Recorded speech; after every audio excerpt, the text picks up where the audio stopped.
Okay. Hi, everyone. Hello, everyone. Hi, good to see you all on another Saturday evening. Yeah, Yes, time welcome. flies. Yes, welcome to our third webinar session. So, before we start, I think we'll just wait for a few more minutes for people to tune in. But yeah, good to see y'all today. Yes, yeah, we're going live right now, and today, yep, maybe we'll wait for like another 2 minutes, maybe. Yep, sure. Yep, yeah. So while we wait for a bit, maybe we can talk a little bit about the page. So, I mean, if Yeah. you're watching the live, I assume you're on our Facebook page. So, our page is called Aphasia in Malaysia. So, in this page, we are talking a lot about aphasia. So I hope you already know what aphasia is by now. Otherwise, you can look at our previous webinars that I spent an hour talking about it. But yeah, so aphasia is a language disorder that's caused by neurologic condition, which Raymond will talk more about as well. But our page will aim to talk and like share awareness about this issue, will provide a bit of information about this issue, and hopefully will become a platform that people of aphasia and their family members can find helpful and can find friends to support each other. So for this year, we're having this webinar series that's going on twice a month. Hopefully, we can keep that going. Yes, so today we're in our third session where we're finally gonna talk about treatment for aphasia. So we're going to talk about uh how speech therapists provide therapy for people with aphasia. And today we're very fortunate to have Raymond here to share with us. So Raymond is a very experienced language pathologist slash therapist, and then he also spent a lot of time working with adult clients. He has his own private adult speech therapy center, and I'm sure he has a lot to share with all of us. So without further ado, maybe we can let Raymond start whenever he's ready. Okay, actually, I'm already ready. Thank you, Gigi, for your kind introduction. I think all the speech therapists on our platform is very experienced, as well as you are experienced, coming across with patients with aphasia. So you are experienced therapists also. So today, finally, it's my turn to be a speaker.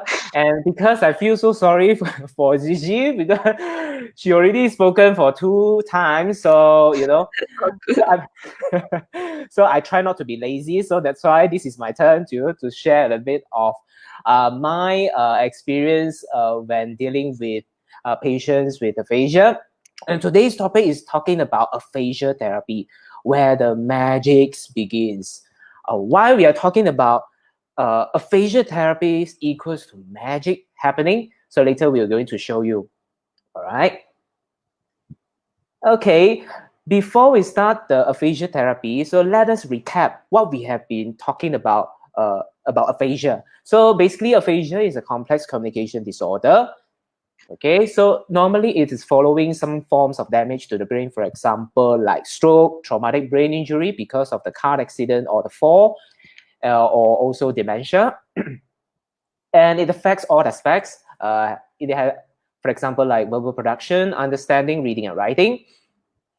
And it affects social activities participation also, and might result in depression. So you can see how impactful the aphasia can have on a person.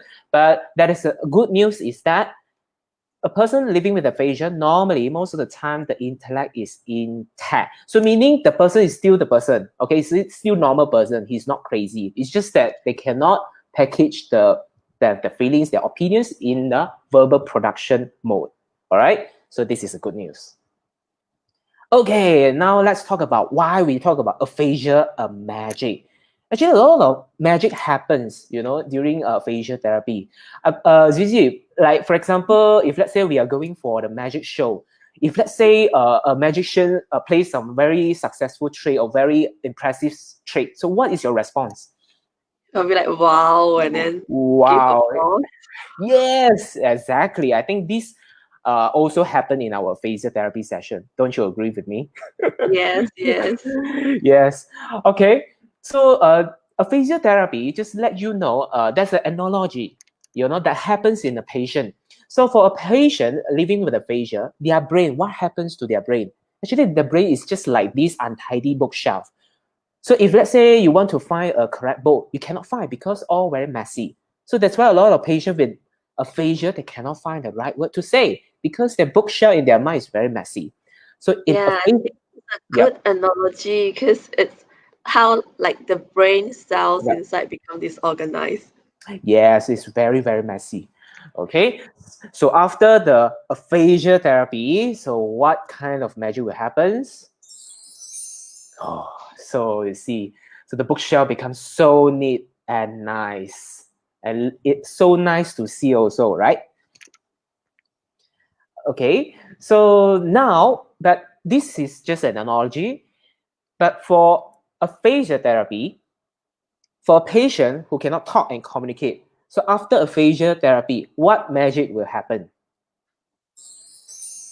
Wow, they start to talk again, they start to communicate again, because in this part, we are talking about brain recovery facilitation.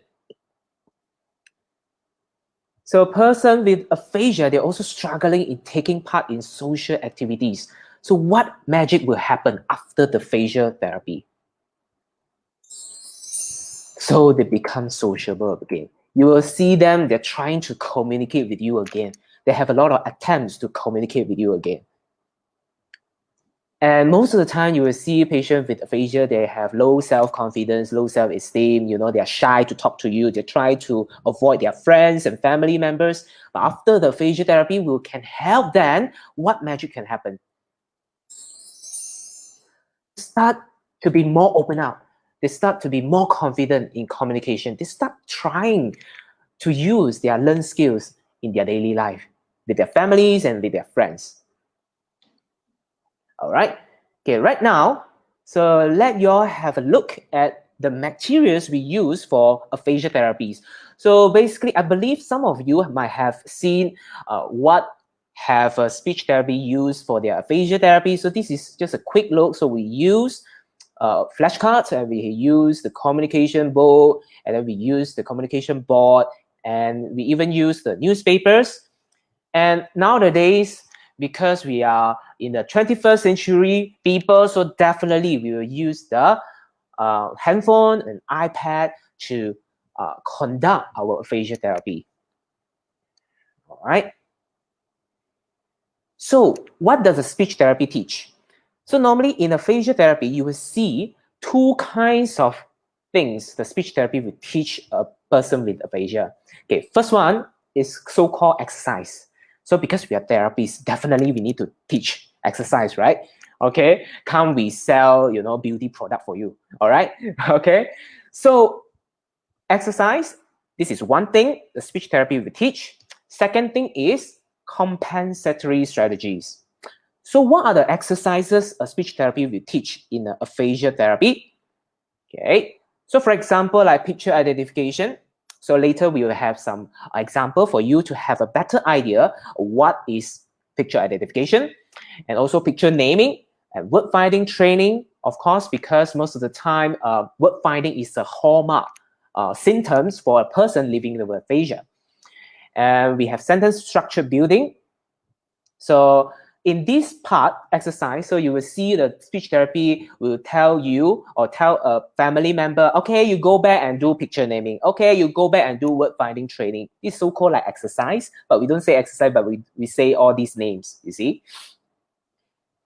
And compensatory strategy, what is that? Actually, we have been teaching this, speech therapy have been teaching this, but we might not use compensatory strategy, all right? So basically, compensatory strategy is the use of intact abilities. So meaning what you still have, okay? So even though just now we say aphasia, can cause a person losing a lot of skills, okay, losing a lot of self-esteem, even their understanding skill, their expression skill, blah, blah, blah, a lot of things they lose. But still, if you look carefully, they still some abilities they still have. Okay, so we will train them to use their intact abilities to practice their communication skills. Like for example, if let's say, give you an analogy. Like for example, if we want the patient to use writing to communicate, but they will say, "Oh, I'm right-handed. My right hand is very weak." Okay, so I never use my left hand to write. So, but I think with practice, right?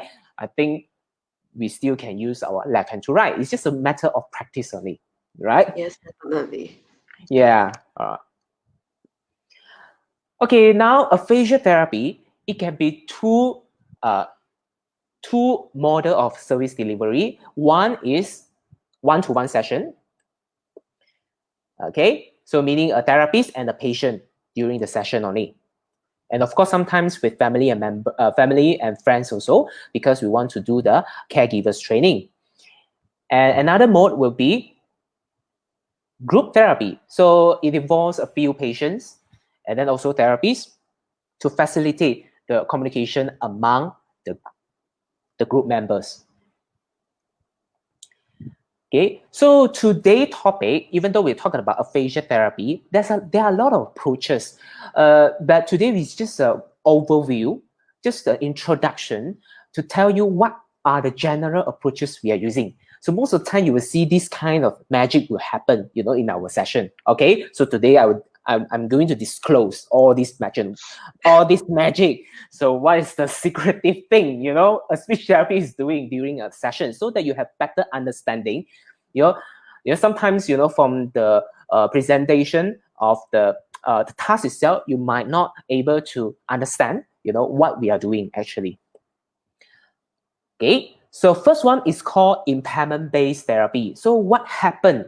What kind of magic will happen in this kind of therapy? Okay, first one, we repair what is broken. For example, if a patient cannot understand you, so we make them understand you. If let's say they cannot talk, we make them how to talk to you. Okay, if let's say the patient cannot read and write, so we help them, we teach them how to read and write. So this one is repair what is broken. And it is more structured. So meaning like, for example, okay, right now I'm going to teach you your understanding skill. So I will give you a lot of understanding tasks. Okay, it's very structured. Okay, no other things, just understanding tasks. Okay. And of course, most of the time in this kind of therapy, even though I teach you, okay, understanding, okay, this one you understand or not, this one you understand or not. Of course, not this way lah. So later I'll give you more clearer example. So at the same time, we will also give some help. This is what we call the verbal and non-verbal cueing. We will cue them. We will cue them, help them to start talking again. Okay. And last magic is that, oh, this is not the magic. This is just example. Okay. This is just an example of the impairment-based therapy task. Okay. So right now, I have a video. Just let you have a better idea. So what is impairment-based therapy? So for example, if let's say I want to teach a patient how to identify a picture, meaning we want the patient to understand what the picture is. Okay, so I'm going to show you the video. Hopefully you can. Okay, madam, here we have 3 pictures. Gigi, can you hear the what? It's a bit soft. A bit soft. A bit soft? Okay, Yeah. I try to be louder a bit. Yes. Hopefully. And maybe we can play from the beginning again. Yeah, definitely. All right, you missed the exciting part. Okay. Okay, madam, here we have is it better? Yeah, much better. The juice, we have the biscuit, and we have the ice cream. Okay, now I'm going to say one picture's name. You're going to point. Okay, which one is juice? Juice. Orange juice. Very good. So this is one of the example, training a patient, the patient's understanding skill. So in the task, we also use gestures to help them to understand better. Okay, there's another impairment-based therapy, picture naming. Okay, we teach patient how to name the picture. Okay, this is a very common task you will see in the aphasia therapy. So even though it looks very easy, still we need some skills. We need some techniques to help the patient to name the picture comfortably. Okay, instead of making them very frustrated. I cannot say. All right. So I let you see the video. Okay, madam, look at this picture. So we're going to. Sorry, I try to make it louder a bit. Okay, madam, look at this picture. So we're going to say the name of this picture. Okay. So this one is ice cream. Very good. One more time.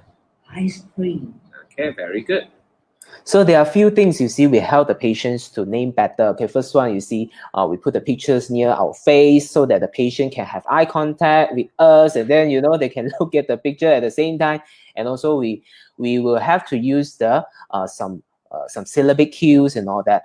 Okay, so a lot of things happening to make them to start talking again. Okay, madam.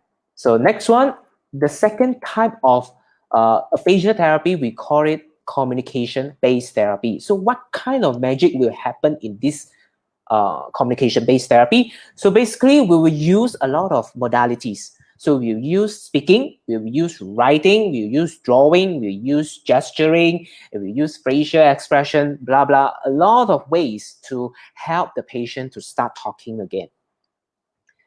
And most of the time it's less structured. So meaning we don't have a very rigid instruction for that task. So it's very freestyle. We try to mimic the daily activities condition. So as you say, so it involves daily conversations, and sometimes it can be topic-centered conversation. Like for example, okay, today we are talking about washing the car. Okay, today we are talking about Chinese New Year shopping, for example. All right. Okay, here there's an example for you to have a better idea how we do communication-based therapy. So this patient, so we are asking them, what do you eat for your breakfast? I believe if for your loved one who have attended your aphasia therapy before, you must have come across, therapists will ask this kind of question. And most of the time, they will feel very frustrated. How do I know what I ate today? I know. But I cannot say. Actually. Yeah, sometimes it can be very, very frustrating, until they're so scared, speech therapy will ask them this question, when they first arrive in the therapy room, you see. But there are a lot of ways we can help them to express this task better. Yeah, this is one of the way. Let you have a look. Yeah. Sorry, I think I have to increase the loudness a bit. Okay, so what do you have for your breakfast today? So I write the word breakfast here. Breakfast. Okay. So what do you have for your breakfast today? You draw for me. Thank you. Oh.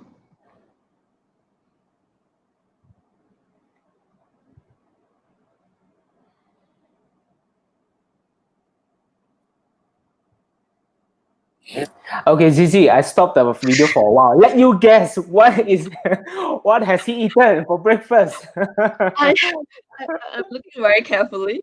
I Yeah. feel like it's bread or biscuit. Okay, because it's like a square, and then on top Yeah. it's round, right? At least Yeah. it narrow down our options. It narrow down our choices to guess. Yeah, What, yeah, right? definitely. Okay, let's see. Let's review the answer right now. Okay. Okay. It looks like Bread.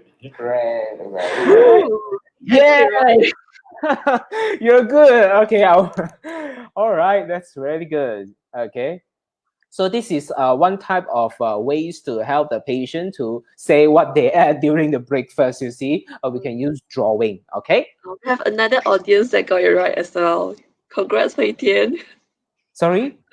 I mean, we had some audience commenting the answer as well. Oh, really? What? Yeah, Okay. yeah. Good. So Okay. one of them got it right, but Lydia thought it was Nyonya Kueh, which I thought it Okay. might be as well. Yeah. Yeah, I mean, at least it's a very similar category. Yeah, Yeah, yeah. I mean, it narrowed down the category, easier for the caregiver to guess instead of guessing from nowhere. Yeah. So yeah, it helps them to communicate when they cannot say it, at least something else that they can do to express. Yep, correct. All right. Okay. Then, sorry. Okay. Last type of aphasia therapy that we always see in aphasia therapy, we call it AAC therapy, augmentative and alternative communication. So, what magic will happen in aphasia in this kind of aphasia therapy? So normally we will train the use of alternative mode of communication mode, meaning so most of the time when we talk about communication, we only think about talking. But of course, for sure, this is sensible because this is the highest level of communication mode. But sometimes we overlook other ways of communication mode. Like for example, the patient just now, he cannot talk, but we can let him draw. So drawing is one of the alternative mode. And this alternative mode is, most of the time, I come across family members asking, okay, if let's say we ask the patient to write, to read, to draw, to gesture only, will it shut down the verbal production? Actually, the truth is the other way. The AAC, I mean, the drawing, the gesturing, the reading, the pictures and the gadgets, I mean, the handphone and so on, the alternative mode is to support and encourage the verbal production, in fact. Yeah. It's a Right? cue for them as well. Yeah. Sometimes, especially when they cannot think of the word, and probably this drawing and writing or even the handphone will help them to, suddenly they will remember the word. Yeah, while they were gesturing, they're like, oh, I actually Yeah. remember this. Yeah. So give them alternative modes. So to make them less frustrated. Yeah, okay, these are the example: handphone, tablets, gesturing, drawing, and writing, etc. Okay, so of course, we have this video to show you how we use handphone to boost verbal production. And this patient is very frustrated. He cannot say what he see in the picture. So we're trying to teach him how to use, handphone to help him to start talking again. Okay, let's have a look. Let me increase the volume first. Okay, what is this?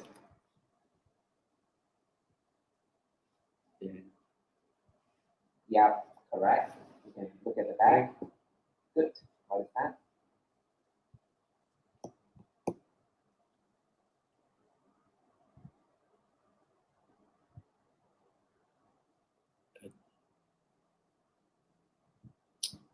So you see, you hear that kind of sound. Yeah. that reflects some frustration there. So you see this patient, cannot read, he can't even look at the pictures to say the word. So see what happened. Okay.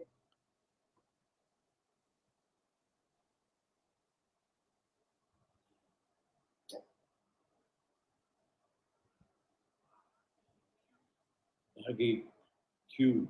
One more time. What's that on his phone? I gave Q. Very good, barbecue. Yeah, sorry, Gigi. So to answer your question, actually, he's using an apps in the handphone. So yeah, so then in the apps there, so we can record, own voice. Yes, Okay, yes. so yeah, we can snap the photo in there, the desired photo in the phone, so that whenever they cannot remember the word, they can use the apps to help them to remember the word again. Yes. Yeah. Now we have a lot of magical apps. Yes. We'll probably spend time to talk about someday, yeah. Yeah, definitely in the future time, we will have this topic. How do we, do this? Okay, what? Okay, so another way of helping them to start talking again, another magic is called gesture. Gesture is one of the powerful tools to help them to talk again. But of course, it needs training as well, but definitely it is powerful. So let's have a look. And this is the same patient again. he has difficulties in reading, his difficulties in naming, but let's see this magical power, I mean the gesture, to help him to talk again. Let me increase the loudness again. Yes. Yeah. Standard procedure. Yes. Okay. Raymond, I want to sleep. Very good. So basically, because due to the confidentiality, so we can't really capture his patient face. So, but as you can see, the forearm here is putting on the face. Can you see that, Gigi?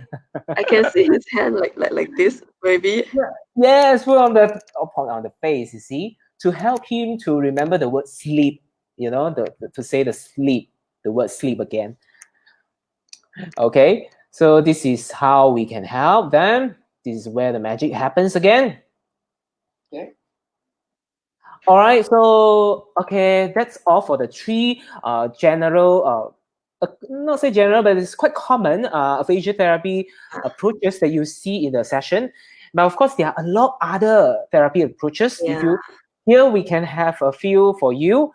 Another one is communication partner training. So as you can see just now, including the video, all only involve the patient. Sometimes all these tasks can involve family members also, meaning not me giving the instruction, but the family member giving the instruction to the patient. Yeah. And of course, this melody intonation therapy. So we're going to use music, to help them to. Yes, we're going to help them to talk about use music, to help them to talk again. So hopefully in the future time, so we can have chance to talk about this also. And then we have live participation approach to aphasia. We make use of the daily life activities to help the patient to make use of their learned skills in their daily life activities. And network strengthening treatment is one of the treatment that improve the patient's word finding difficulties. And of course, there are a lot other therapy. A lot of different approaches. Yeah. Yes, definitely. So if you're interested to know more, you can consult your own speech therapist. Okay. All right, so it's almost the end of my presentation. So before we end the session, so I'll give you some extra ang pao for you. This is like a invisible ang pao for you. Okay, so what we can do during MCO period, I mean for a person living with aphasia, so if you are taking care of your loved one living with aphasia, there are a lot of other things you still can do to help them to practice their communication skills. For example, you can have photo albums, talk about photos, but not just flip through and admire the photos only. Yeah. We have to talk also. And also it reminds them of like nice memories. Yes, good. I mean, of course, for more details how to stimulate them using the photo albums, you can consult your own speech therapists, and hopefully in the future time we can talk about this also. All right. Yes. Yeah, so we have prepared a lot of future topics for us already. You save out a lot of energy to think about topics. All right. We can also have video calls. Like for example, right now is Chinese. Chinese New Year is coming soon, or holidays is coming soon for the non-Chinese friends. To see what we can do together with the family. We cannot go back. Okay. Yeah. So video calls is one of the alternative ways, okay. And then of course we can have online activities. So hopefully in future time we can have the online aphasia group activities that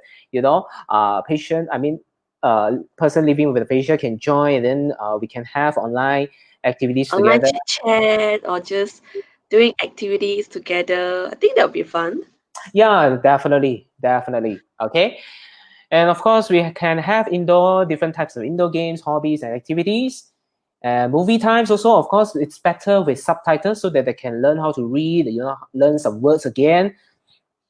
And last one with the reading. But of course, for more details, how to stimulate the patient, maximize the patients with maximize the communication skill in a person living with aphasia, you can consult your own speech therapist, Sure. But Raymond, I was gonna say I don't think this is like only for MCO only, but it's activities that you can do with your family members like anytime at home. Yeah, you're right, Gigi. This ang pao can give anytime, okay? Very special ang pao, this one.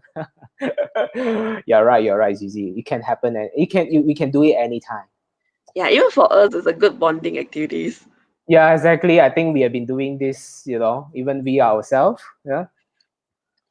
All right. Okay. Last one, last ang pao to give you all is the simple techniques to facilitate communication. So how to maximize a person living with aphasia, their communication skill. Like for example, if let's say you do video call with a person living with aphasia, actually it's quite a challenge. Because even when we meet them in face, you see, we also face a lot of challenge in maximize, in facilitating their communication. Still, we still can try our best to make use of these tips, to maximize their communication.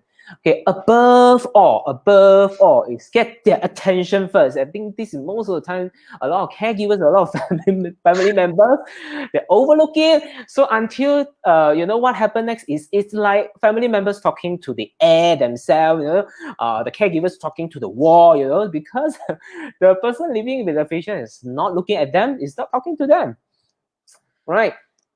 So like in the video call, so we must get their attention first. How to get attention? So like for example, like call their names, yeah, pat their shoulder. If let's say you're the family member, make sure they look at you and then you start talking. Okay, when you're talking, try to keep it short and simple. Yeah, short and simple. Yes, thank you, Zizi. And then repeat keywords. Like for example, do you want to eat steamboat? Steamboat, steamboat. Okay, repeat the keywords. And reduce the speech rate by normal intonation and loudness. But so we still use normal intonation, but you can reduce your speech rate so that they can process your speech better. Okay. And use of gestures. So gesture, as I say, it can be very magical, very powerful, magical tricks for the patient living with aphasia. Okay. The last one, keep one topic at a time. So, like for example, today, okay, now we are talking about, we are talking about reunion dinner. Okay, I mean for those who are staying in the same roof, not all people, All right. So we try to keep when we're talking about reunion dinner menu. So then we just talk about this menu only. Don't suddenly talking about when do you wash your car? When do you wash your lang sale? When do you do your spring cleaning like that. So it can be very distracting to them. Okay. So hope that you all get this ang pao. All right. And of course, the end. So thank you. So hopefully you enjoy this magical show today. Thank you so much. I do.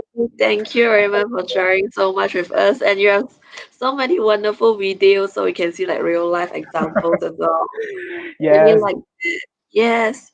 So just wondering if we have any questions, any feedback. Yeah, so you guys can just comment over here. Yes, so welcome any questions or any suggestions, comment or anything. But before that, actually, I might ask some questions that actually I hear a lot in the clinic. Like yes, questions that I get asked a lot, and I'm wondering like how you usually answer that. So a lot of times, like when we're gonna start aphasia therapy or treatment, the person with aphasia or their family members will ask, like how long does it take? How long do we need to do this therapy in order for us to recover? And like how do you usually answer that? Oh, I will give that ang pao first. All right. Okay. So of course this is just kidding. All right. Raymond, you're the Choi Sun Ye. Give me ang pao, please. I look like the Choi Sun Ye, right? I look like the god of wealth, Yeah. So of course, after the first assessment session, I believe that the speech therapy we discussed with you. So what is the result? What kind of problem your loved one is presenting? How severe is the aphasia is? Okay, so what is the broken area, or is it reading, writing, understanding, talking? So after you have known which is the area is broken, then you will discuss about the treatment options. So they will tell you, okay, so today we are, in future follow-up session, we are going to do this A, B, C, D, E, F, G. So then after that, so normally if let's say family asking this question to me first, such questions, so I would say, okay, so it really, like Zizi used to say, it really depends. Why? Because a lot of factors that influence the patient's recovery progress, the rate of recovery. Like for example, the area, the severity of the stroke, or the severity of the brain injury. Of course, the bigger area of the injury area, of course, the longer time they will take to recover, and also the severity of the aphasia. If let's say, for example, a patient during the first assessment session, they cannot talk at all, not even a word, or some patient not even a sound. So they're more likely they're going to take longer time to progress. But of course, normally I will give them, some picture, some idea, like some rough future picture. Like for example, like I'll give you a block of session, like a block of 5 session or 10 session. Let's see how fast your loved one is responding to the therapy. But of course, within this is just an ideal explanation, because sometimes we will know the rate of recovery of a patient through maybe after 1 or 2 sessions like that, because from the the way they respond to the therapy, and also how motivated the patient is. Of course, the more motivation we can see in the patient, of course, the better, the faster they will recover. Yeah. So it's an ongoing discussion happening, right? It's ongoing. Yeah, it's ongoing. Like things change. Yeah, things might change over time. Yeah. Yeah. So sorry, but you can finish that. Yeah. Sorry. I finished my words already. I So we finished. have a question for an audience. Patian was asking, like, how do we advocate for people with aphasia who, they want to return to work, but sometimes their employer might have a bit of stigma or have issues on how to support them in their workplace? Okay, so I think this is most of the caregivers' concerns questions, like especially for younger patients. It also normally after the first assessment session, we will also ask about the family expectation. Okay, so see, like for example, if let's say they want to go back to work, so then we will ask about the types of occupation they are doing. Like for example, if let's say they are working as a very communication demanding kind of job, like for example, salesman, a banker, so They they need to might, present a lot and things like that.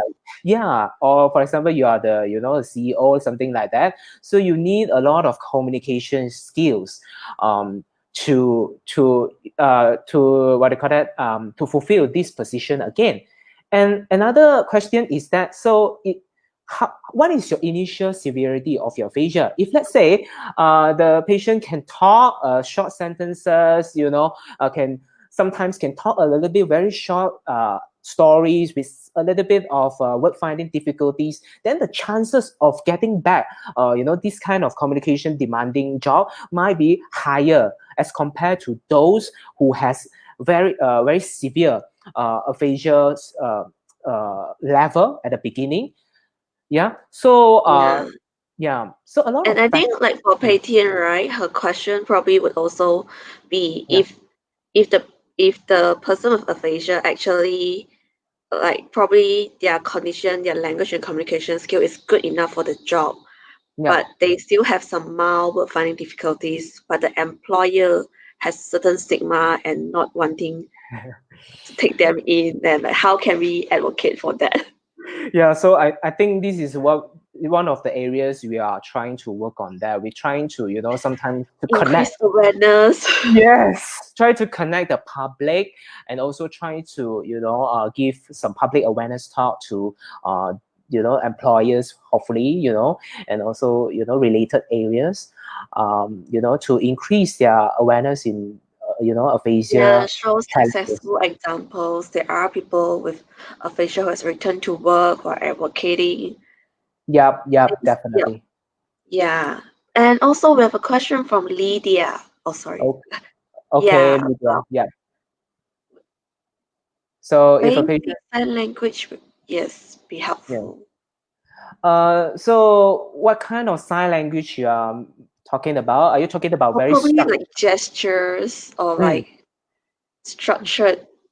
Okay, so if let's say you are talking about general gesture or common gestures that most of the people can understand, definitely, by all means, please go and learn that. I mean, go make your loved one to learn that. I think this is very powerful also for them to help them to talk again, not really shut down, but talk again. Just like what we have shown you Yeah, the video just now, right? He cannot say the word sleep, but when he do this, he suddenly remember the word sleep. Right? I think literally anything that enable them to communicate and express what they want is more important than whether it's talking or not. So Something like Malaysia Sign Language, British Sign Language, and things like that. Okay, I think this is a very ideal situation. If let's say because as we know that this deaf sign language has very complete language system in there. They even sign the grammar, they even sign the the plurals and all that. So I think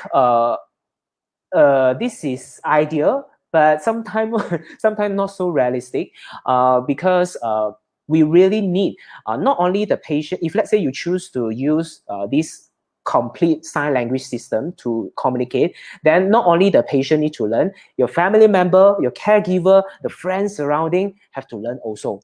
So I think this is ideal. It can be one of the option, but it's not the standard option. Would be great if they manage to, though. Yeah, Definitely. yeah. I hope that I can learn some of the American language also. Or you can start from the Malaysia one. Yeah. Yes. We can start from the Malaysia one. Yes, I don't remember. I remember. I don't remember. I know a few of them. Yeah. All Yeah. right. Okay. Yep. So Do we have any other questions from the audience? I hope we managed to answer all your questions. yeah, but of course, if you have questions after that, please do welcome your questions, and we hope we can give you the best answer. We try our best. Yes. Yeah, like we don't know everything, but we try our best. Yeah, we're trying our best. We're trying our best. Yes, correct. Yeah. Yeah. So yeah, so we will still have more of this coming up. By the end of this month we'll have another one. So maybe end of this month we'll advertise it on our page soon. So remember to like and follow our page to make sure you get all the updates. Yay.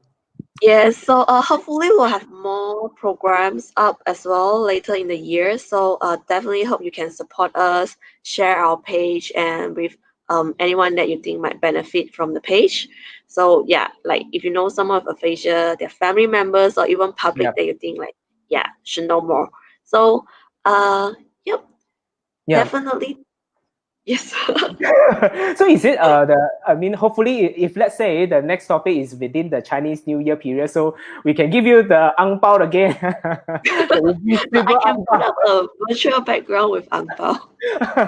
All right. Okay. Look forward. All right. Yeah, so thank you so much for Thank you so much. everyone for tuning in. Yeah. Good to see you. And yeah, wishing all of you a happy Chinese New Year. Stay 恭喜 healthy and stay safe wherever you are. Okay, hope Yeah. to see you all again. Yeah. All right. Bye bye. Bye. Thank you.